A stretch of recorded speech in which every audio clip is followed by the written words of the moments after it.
कोई जो चीज रेगुलरली काम करती है, काम करते करते अगर वो बंद हो जाए, मतलब कि उसका काम करना वो बंद कर दे, तो ऐसी कंडीशन में उसको बोलते हैं आउट ऑफ ऑर्डर। क्या? आउट ऑफ ऑर्डर मतलब अगर जैसे कोई मशीन है, अगर चलते चलते वो बंद हो गई है किसी भी रीजन से, चाहे वो हो सकता है उसकी बैटरी वीक हो गई हो सकता है कि उसमें कुछ खराबी आ गई हो, तो कोई भी मशीन जो चलते चलते अपना सर्विस देना बंद कर दे, मतलब कि खराब हो जाना, आउट ऑफ ऑर्डर। क्या? Out of order. कई बार जैसे घर पर टीवी चलते चलते डिस्टर्ब करने लगती है, वॉल्यूम उसको डिस्टर्ब करने लगता है, कलर डिस्टर्ब करने लगता है, बहुत सारी चीजें। अगर टीवी बंद है, टीवी काम नहीं कर रही है, तो बोल सकते हैं TV is out of order. क्या? इसी चीज की तो मैं बात कर रहा हूँ कि यही तो आपको बोलना है, पूरा जो वर्ड है उसी को बोला करो। जब आप पूरा सेंटेंस बोलते हैं तो कॉन्फिडेंस आता है आपको बोलने में। Let's start. यहाँ पर टीवी खराब है, टीवी ठीक ढंग से काम नहीं करे, TV is out of order. क्या? Let's start. जो चीज चालू अवस्था में है, काम कर रही है, सेवाएं दे रही है, इन ऑर्डर। क्या? In order. अगर अपने घर पे जो एक्चुअली हमने कंप्यूटर रखा हुआ है, अगर कंप्यूटर ठीक ढंग से काम कर रहा है, लेट्स स्टार्ट। तो कंप्यूटर अगर सेवाएं दे रहा है, कंप्यूटर चालू है, तो बोल सकते हैं कंप्यूटर इज इन ऑर्डर। क्या? अब देखो आप आपके आसपास घर में ऐसी कौन सी चीज है जो काम कर रही है, तो आप उसके लिए बोल सकते हैं इट इज इन ऑर्डर। क्या? अगर मुझे लग रहा है कि यहाँ पर जो पंखे लगे हुए हैं, अगर पंखे ठीक ठाक से काम कर रहे हैं, लेट्स स्टार्ट, कोई डिस्टरबेंस नहीं है, तो हम कह सकते हैं fan is in order. Fan is in order. अगर हमें दिख रहा है दीवार पर जो क्लॉक लगा हुआ है ठीक ढंग से काम कर रहा है, उसमें भी एक मशीन लगा हुआ है, लेट्स स्टार्ट। अगर वो चालू अवस्था में सेवाएं जारी है, तो मतलब बोल सकते हैं क्लॉक इज इन ऑर्डर।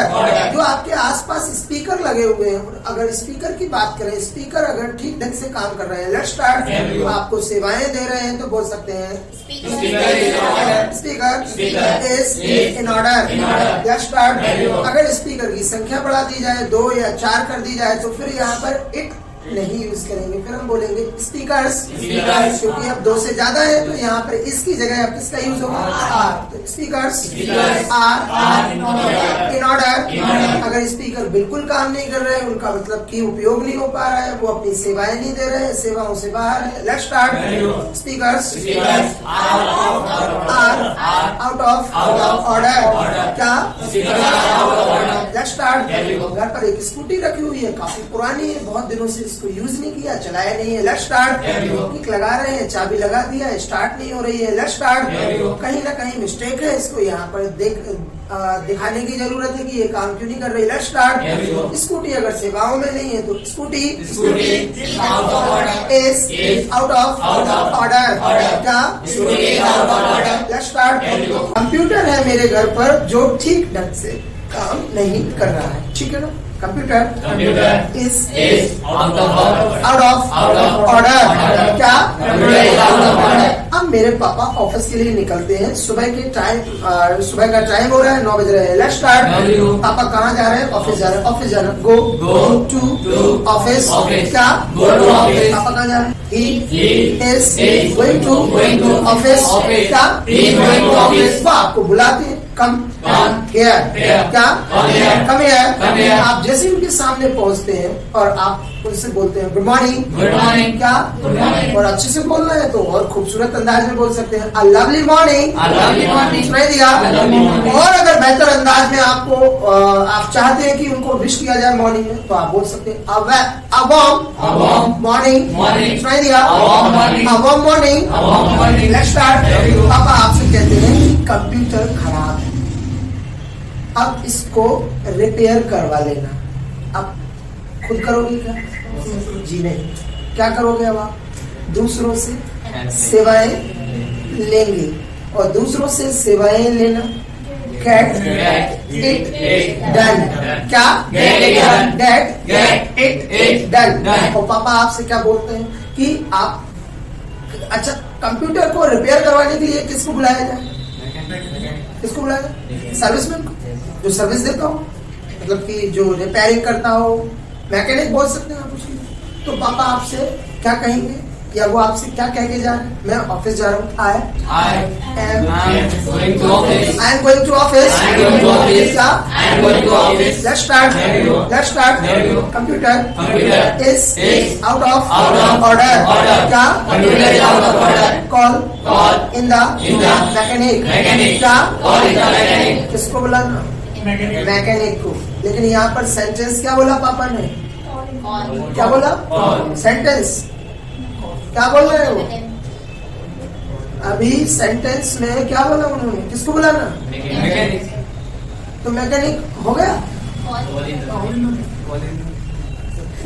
किसी को मदद के लिए बुलाना, बाहर से कॉल इन द, उसके बाद उस व्यक्ति का नाम यूज करना।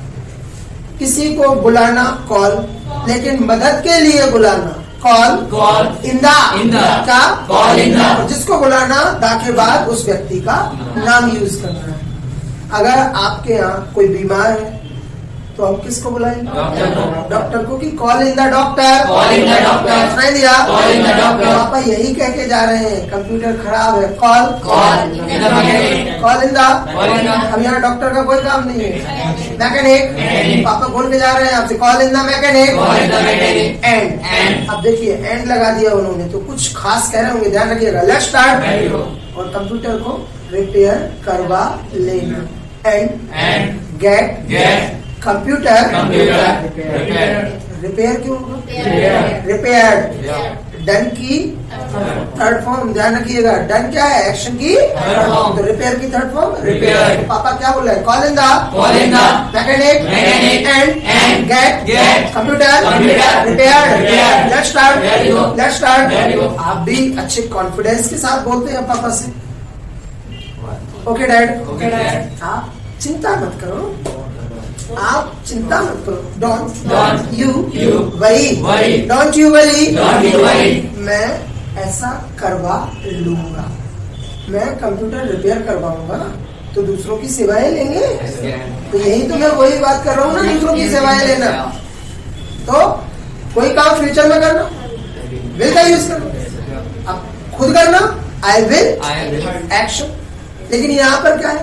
खुद तो कर नहीं रहे, आप क्या है? करवाएंगे ऐसा काम। तो फ्यूचर में जो काम करवाएंगे जिसके लिए आप दूसरों से सेवाएं लेंगे, तो क्या यूज होगा? आई विल गेट इट रिपेयर्ड या डन यूज होगा, ध्यान रखिएगा। तो मैं पापा ऐसा काम करवा लूंगा। Let's start. I will get computer repaired. क्या? Let's start. मैं सीधी बात बोला है कि आई और विल को कॉन्टेक्टेड फॉर्म में बोलना। अगर फ्लुएंसी लाना चाहते हो आप, तो आपको मालूम है किस तरीके से यूज करें। आई सुनाई दिया? I get it repaired. सुनाई दिया? Let's start. अब पापा शाम को 7 बजे आते हैं, इन द इवनिंग। सुनाई दिया? Let's start. पापा जैसे ही आते हैं आपको बुलाया जाता है, और आप उनके सामने जैसे ही पहुंचते हैं तो पापा आपसे क्या पूछेंगे?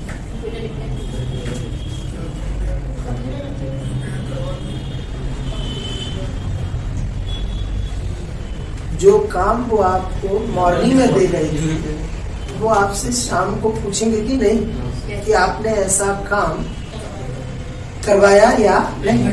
तो वो सवाल क्या पूछेंगे आपसे? आपको मॉर्निंग में वर्क किया गया, इवनिंग में पूछा जाएगा जब आपसे, तो यहाँ पर क्वेश्चन डेट से पूछा जाएगा। क्यों? क्योंकि काम कब दिया गया था? मॉर्निंग में। और पूछ कब रहे? अब तो टाइम निकल गया उस काम को करने का। तो जब किसी काम को करने का टाइम बाकी नहीं है, क्वेश्चन डेट से ही प्रिपेयर करते हैं, डेट से ही पूछते हैं। Let's start. आपका सवाल क्या पूछेंगे? डेट। यू डेट के साथ एक्शन की कौन सी फॉर्म? हमेशा एक चीज याद रखिएगा, डू डेट डज। 3 चीजों को हमेशा नोटिस कर लें आप। इनके साथ हमेशा एक्शन की कौन सी form? First form. Do you does he, did you, हमेशा फर्स्ट फॉर्म का यूज करते हैं। Let's start. तो पापा आपसे क्या पूछे? Did you get it repaired? सुनाई दिया? Did you get it repaired? और कोई चीज जो आपके दिमाग से स्लिप हो गई हो या हो जाती है। Let's start. आप ये काम करवाना भूल गए हैं। लेट्स स्टार्ट मतलब आपको दिमाग में था लेकिन वो निकल गया। Let's start. कभी कोई चीज जो दिमाग से स्लिप हो जाती है, कहते ना ओह शिट, बोलते ओह शिट, ये तो मेरे दिमाग से ही निकल गया या निकल गई, ये बात तो मेरे दिमाग से ही स्लिप हो गई। जब आप कुछ ऐसा बोलना चाहते हैं कि आपकी बात पे सामने वाला भरोसा कर ले, बिलीव कर ले, आप पर डाउट ना करे, तो आप किस तरीके से बोले? Oh shit, it simply slipped my mind. क्या? Oh shit, it simply slipped my mind. It simply slipped my mind. Let's start. Otherwise, मैं ऐसा काम करवा लेता, मैं ऐसा काम नहीं करवा पाया। क्यों? क्योंकि ये बात मेरे माइंड से स्लिप हो गई। तो अगर मुझे याद रहता तो मैं क्या करता? अदरवाइज आई would have क्या? I got it. पापा आपसे क्या बोल रहे हैं कि आपने ऐसा काम किया क्या? Did you get it repaired? आप क्या कह रहे हैं? Oh shit, it simply slipped my mind. ये चीज तो मेरे दिमाग से ही निकल गई। अदरवाइज ऐसा काम मैं करवा लेता। Otherwise I would have got it repaired. Let's start. पापा आप क्या बोलेंगे? तो पहले से जानते हैं कि आप लापरवाह हो। पापा तो पहले से जानते हैं। पापा क्या बोले? It's not good of you. क्या? It's not good of you. It's not good of you. It's not good of you. ऐसा काम आपको करना था। You should have. आपको कंप्यूटर रिपेयर करवाना था। You should have to get it repaired. Should have है, Yes, sir. फिर यहाँ पर हैव के बाद एक्शन ही बस। तो पापा क्या बोले? यू शुड हैव क्या? You should have got it repaired. got it repaired. यहाँ अटक क्यों रहे हैं आप? यही तो दिक्कत आ रही है। देखो वो तो चीज फिक्स है, गेट इट डन। अब उसमें क्या चेंज करना है? गेट का वर्क करना है। अब यहाँ पर शुड हैव भी फिक्स है कि आपको पास्ट की ड्यूटी आप किसी की याद दिला रहे हैं, तो उसका जो ड्यूटी याद दिलाने का फॉर्मूला है वो क्या है? Should have. तो पापा क्या याद दिला रहे हैं आपको? ड्यूटी याद दिला रहे हैं, पास्ट में ऐसा करना था। You should have got it repaired. क्या? You should have got it repaired. अब अगर आप एक डिसेंट ऑबिडेंट एक डॉटर या सन है तो आप क्या बोलेंगे? आप अपनी गलती को मानेंगे। I admit my mistake. तो आप पापा से क्या बोलेंगे? I am sorry. I'm sorry. क्या?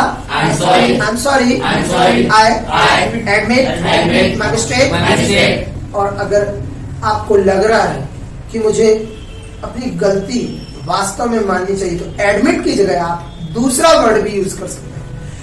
किसी से अगर आप पोलाइट वे में, फॉर्मल अंदाज में किसी से अगर गलती को मानने की, क्षमा मांगना चाहते हैं तो यहाँ पर एडमिट की जगह अपोलोजाइज वर्ड का यूज होता है। Let's start. किसी से फॉर्मल वे में क्षमा मांगना हो गलती के लिए, किस वर्ड का यूज करते हैं? अपोलोजाइज। सुनाई दिया? फॉर्मल वे में क्षमा मांगने के लिए जो वर्ड यूज होता है वो है अपोलोजाइज। क्या? तो किस चीज के लिए क्षमा मांग रहे हैं? For my mistake. क्या? तो मैं यहाँ पर अपनी गलती के लिए क्षमा मांगता हूँ। आई अपोलोजाइज फॉर माय मिस्टेक। यहाँ पर अपोलोजाइज के साथ एक ग्रामर का रूल फॉलो करना जरूरी है, याद रखिएगा। अपोलोजाइज के साथ फॉर का यूज होता है। Let's start. तो जब भी आप गलती करें तो आपको फॉर्मल सिचुएशन में ये एडमिट वर्ड का यूज नहीं करना है गलती को स्वीकारने के लिए। फॉर्मल कंडीशन में, फॉर्मल वे में, फॉर्मल सिचुएशन में आप किस वर्ड का यूज करेंगे? तो आप हमेशा यही यूज करेंगे, याद रखिएगा। आई अपोलोजाइज फॉर माय मिस्टेक। क्या?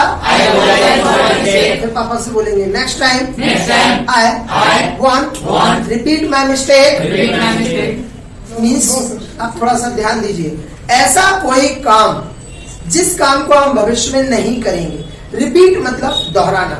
रिपीट। Repeat. जैसे कहते हैं अपनी जो गलती मैंने अभी की है भूलने वाली, ये काम नहीं किया, तो ऐसी गलती को मैं अब दोबारा नहीं दोहराऊंगा। तो दोहराना रिपीट, Repeat. और फ्यूचर में ऐसा काम नहीं करूंगा। आई I will will not. not. और विल और नॉट को एक साथ कॉन्ट्रैक्टेड फॉर्म में जब बोला जाता है तो उसको बोला जाता है वांट। Want. Want, Want. तो ऐसा काम मैं नहीं करूंगा, अब ऐसी गलती नहीं दोहराऊंगा। तो आप पापा से क्या बोलेंगे? I want. Next time Next time. I want I want. Repeat my mistake. Repeat my mistake. क्या Next time I won't repeat my mistake.